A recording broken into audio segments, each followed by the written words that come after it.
Do you have carpal tunnel syndrome and you're looking for less invasive ways to treat either physical therapy is not working or you're preferring to not do surgery? Let's talk about nerve hydrodissection and how we would approach this case.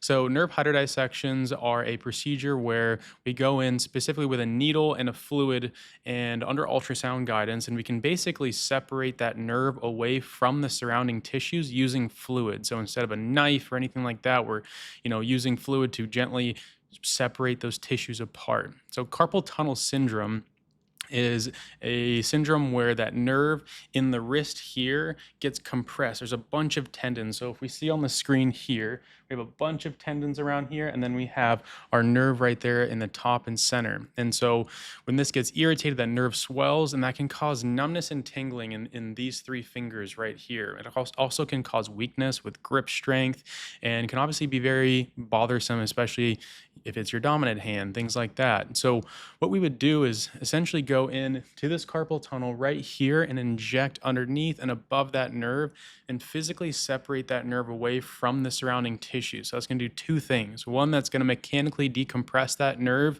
without knives or scalpels. And then also the solution that we use is going to calm that nerve down and help the nerve heal and reduce the swelling. So we're making the space that nerve's living in bigger, and then we're also making the nerve a little bit smaller by reducing that swelling. And the results that we see pretty quickly, sometimes if it's more acute, we can see that numbness and tingling go away pretty quick. And then over the course of months, as that PRP or injection solution is in there helping that nerve heal, we can start to see more long-term resolution of that. And again, this is much less invasive than a carpal tunnel release or surgery, and sometimes we can get quicker effects or benefits and improvements than physical therapy. So if this is something you've been struggling with and you want to reach out, want to know if you're a candidate, if we can help you, feel free to call the practice. We can do a discovery call, talk about your case, and see if this might be right for you.